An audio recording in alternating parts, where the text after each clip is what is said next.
नमस्कार। हम कर रहे हैं बोर्ड एग्ज़ाम सीरीज़ और बोर्ड एग्ज़ाम सीरीज़ में इम्पोर्टेंट क्वेश्चंस की बात कर रहे हैं काफ़ी कि कितना कौन से टॉपिक जो है वो ज़्यादा परीक्षा में पूछे जा सकते हैं, किस प्रकार से उसमें क्वेश्चन आ सकते हैं। लास्ट टाइम तक हम किन किन चीज़ों को ज़्यादा फोकस कर सकते हैं, करना सारा ही है लेकिन ज़्यादा किन पे फोकस कर सकते हैं, या कोई ऐसी चीज़ जो हमने रिवाइज़ नहीं की है उसको रिवाइज़ कर ले प्रॉपर वे में। तो हम उसके बारे में थोड़ा एनालिसिस कर रहे हैं चैप्टर वाइज। उसमें चैप्टर 5 तक हमने कर लिया था, आज हम शुरू कर रहे हैं चैप्टर नंबर 6 विद्युत चुंबकीय प्रेरण, इलेक्ट्रोमैग्नेटिक इंडक्शन, EMI शॉर्ट में कहते हैं इसको। इस चैप्टर की खास बात क्या है, देखो इस चैप्टर में से क्वेश्चन आ गया शॉर्ट टाइप, एक बात। दूसरी बात, इसमें से डेफिनेशंस जो होती है उसमें से ज़्यादा पूछा जाता है। कुछ 3-4 डेफिनेशन है इसके अंदर, वो इस चैप्टर के लिए बहुत ही इंपॉर्टेंट पार्ट है, वहाँ से क्वेश्चन आने की संभावना सबसे ज़्यादा होती है। तीसरी बात इसमें से वो आता है, एक न्यूमेरिकल आ सकता है। अगर वो डेफिनेशन नहीं आती है तो उसकी जगह पर न्यूमेरिकल पूछा जा सकता है, वो भी उन्हीं से रिलेटेड है। तो 1 बाय 1 हम शॉर्ट में बात करेंगे इनके बारे में, क्या होता है ज़्यादा डिटेल से आप पढ़ सकते हैं। जो हमने पहले क्लासेस रिकॉर्ड कर रखी है, पूरे सिलेबस को रिकॉर्ड कर रखा है यूट्यूब पर, उनको आप देख सकते हैं। तो कोई भी टॉपिक में दिक्कत आती है तो डिटेल से वहाँ पूरा चैप्टर अपने को मिल जाएगा, और वो प्ले लिस्ट जो होती है वो भी बनाई हुई है चैप्टर के वाइज। तो यहाँ सबसे पहली बात आती है इस चैप्टर के अंदर, वो आती है डेफिनेशन विद्युत चुंबकीय प्रेरण। तो विद्युत चुंबकीय प्रेरण के बारे में पूछ लिया जाता है। प्रेरण होता क्या है, विद्युत चुंबकीय प्रेरण क्या है कि जब भी किसी कॉइल में, किसी कुंडली में विद्युत धारा प्रवाहित की जाती है, करंट फ्लो किया जाता है, तो उसमें चुंबकीय क्षेत्र उत्पन्न होता है। अब वो चुंबकीय क्षेत्र किसी दूसरी कॉइल पर जाता है तो वहाँ पर जितना पार्ट वो पहुँचता है उसको कहते हैं फ्लक्स। चुंबकीय क्षेत्र का मतलब जितना भी पार्ट है, जितना क्षेत्र उत्पन्न हो रहा है वो सारा टोटल चुंबकीय क्षेत्र है। उसका जितना भाग किसी दूसरी कॉइल पर यूज हो रहा है उसको कहते हैं हम चुंबकीय फ्लक्स। अगर चुंबकीय फ्लक्स में परिवर्तन होता है तो फिर वापस इंड्यूस्ड EMF प्रोड्यूस होता है, प्रेरित विद्युत वाहक बल जिसे कहते हैं, EMF प्रोड्यूस होता है जिससे करंट फ्लो होता है। इसका मतलब हमने चैप्टर नंबर 4 में पढ़ा था कि जब करंट फ्लो होता है, चार्ज मूव करता है तो मैग्नेटिक फील्ड प्रोड्यूस होता है। लेकिन अभी हम यह बात करेंगे कि अगर मैग्नेटिक फ्लक्स में चेंज होता है तो वापस क्या होता है, इलेक्ट्रिक करंट क्या हो सकता है, प्रोड्यूस हो सकता है। कैसे प्रोड्यूस होता है उस पर भी हम बात कर लेंगे इसके अंदर। तो सबसे पहली बात तो आती है डेफिनेशन किसकी, विद्युत चुंबकीय प्रेरण की। एक टॉपिक, कुछ डेफिनेशंस हैं उनके बारे में पूछा जाता है। एक परिभाषा तो ये पूछ ली जाती है, विद्युत चुंबकीय प्रेरण क्या है। तो किसी कुंडली पर चुंबकीय फ्लक्स में परिवर्तन के कारण प्रेरित विद्युत वाहक बल का उत्पन्न होना विद्युत चुंबकीय प्रेरण कहलाता है। दूसरी बात आती है कि दो तरह का होता है, स्वयं प्रेरण होता है और एक अन्योन्य प्रेरण होता है। Mutual induction and self induction, दोनों को एक साथ ही हम समझ लेते हैं। इसमें पूछ लिया जाता है अन्योन्य प्रेरण को परिभाषित करो, या अन्योन्य प्रेरक तत्व को। और दूसरा इसके अंदर पूछ लिया जाता है क्या, स्वयं प्रेरण को डिफाइन करो, और इसको बोलते हैं सेल्फ इंडक्शन, और इसको बोलते हैं म्यूचुअल इंडक्शन।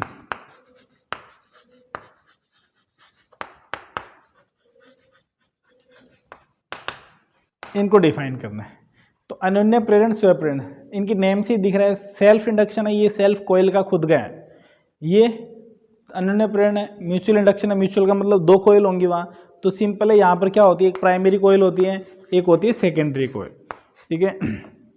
और यहाँ पर इसमें गैल्वेनोमीटर लगा दिया जाता है, यहाँ पर इसके अंदर करंट फ्लो कर दिए जाते हैं, यानी बैटरी लगा दी जाती है।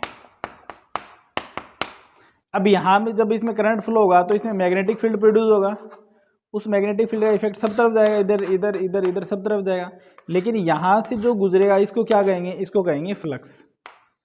तो जब इसमें परिवर्तन होता है तो यहाँ पर EMF प्रोड्यूस होता है। इस घटना को बोलते हैं अन्योन्य प्रेरण।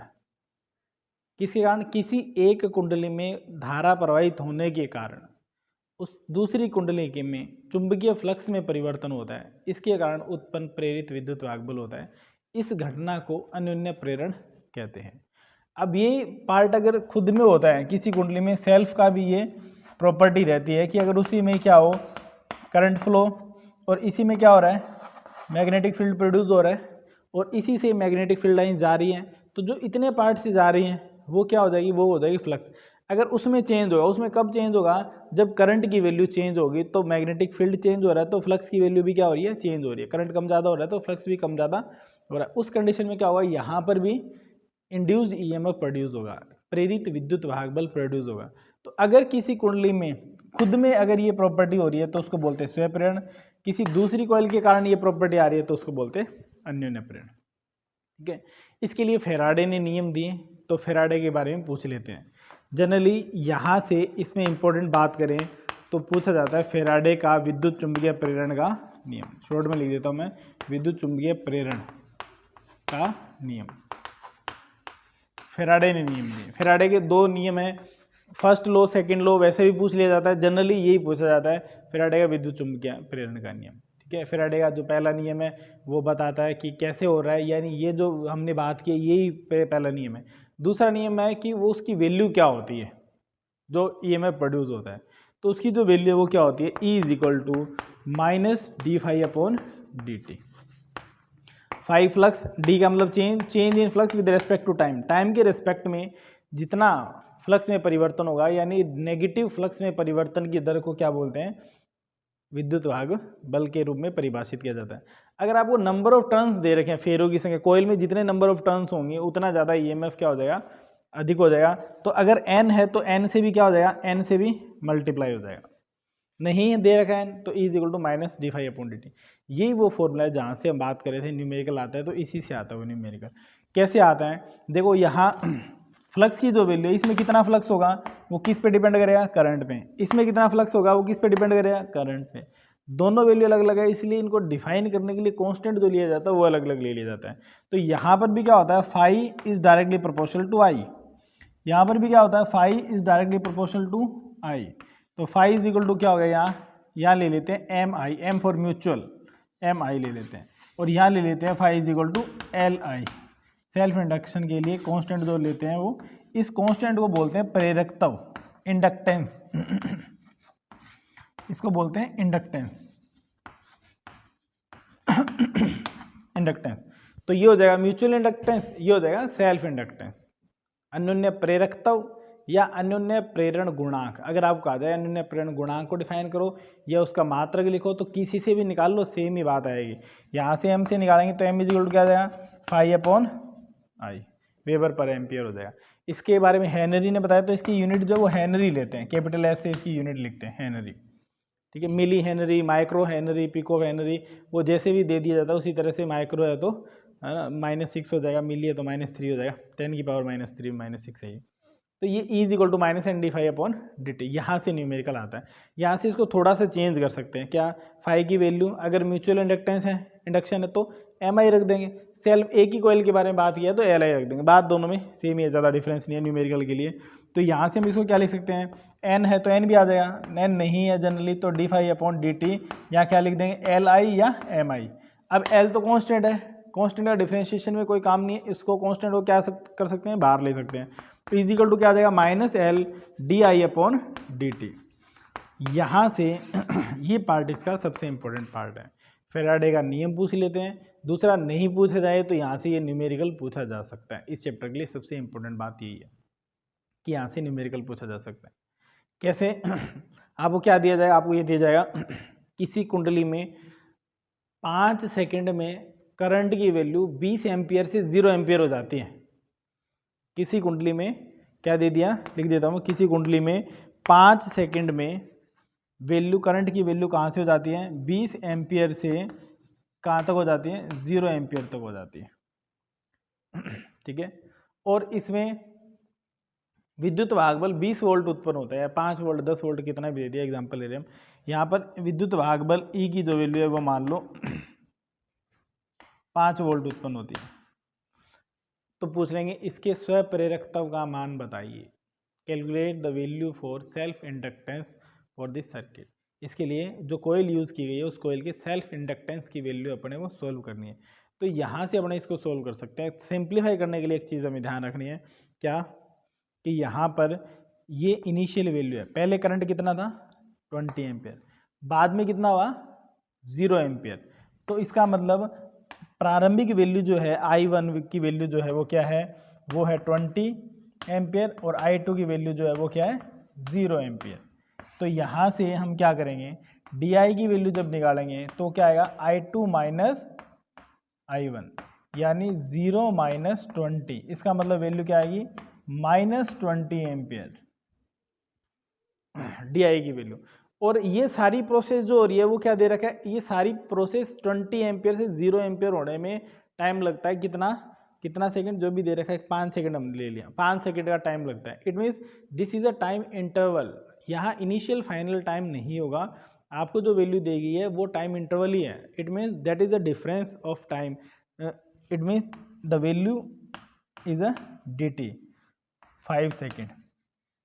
L की वैल्यू अपने को सोल्व करनी है, E की वैल्यू दे दी तो इसके अंदर सोल्व कर लोगे, रख दो, E की जगह रखी हमने 5, यहाँ रखा माइनस, ठीक है। L की वैल्यू हमें निकालनी है, यहाँ DI की वैल्यू रखी है -20, DT की वैल्यू रखी कितनी 5, तो ये माइनस माइनस प्लस हो जाएगा, ये 4 हो जाएगा और 4 इधर आके डिवाइड हो जाएगा।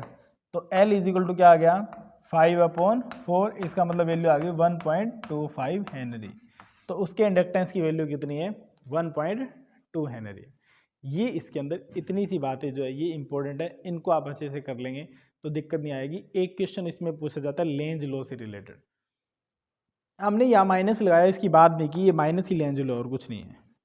पूछा जाता है लेंज का नियम क्या है, परिभाषित करो।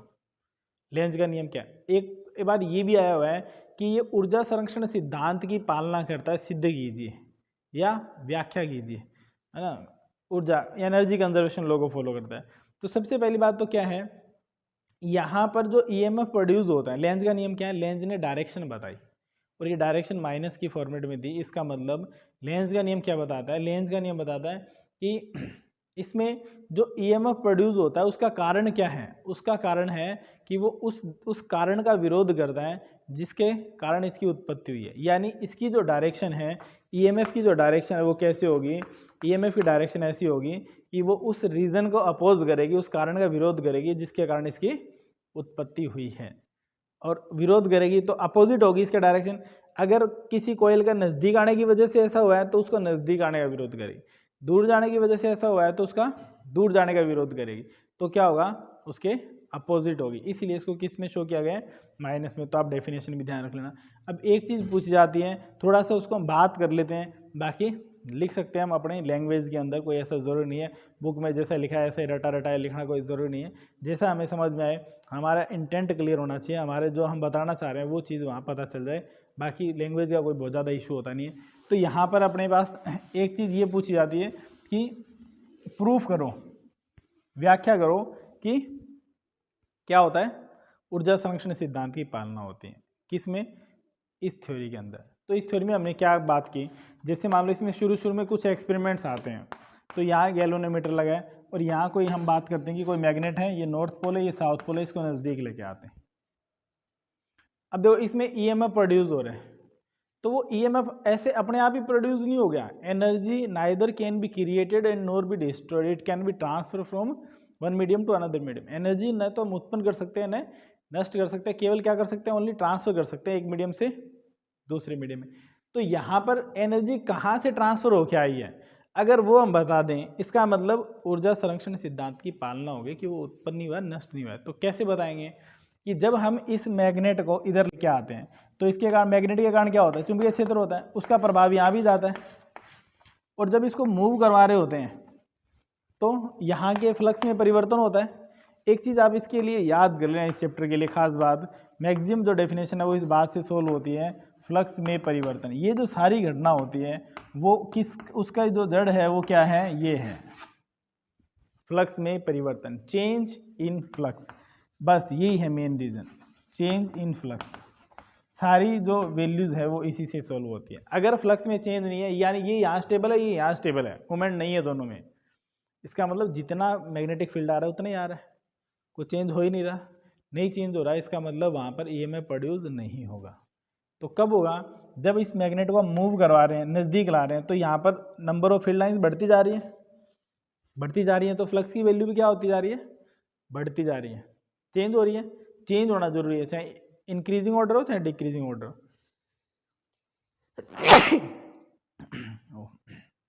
तो चेंज होना बहुत ज़रूरी है।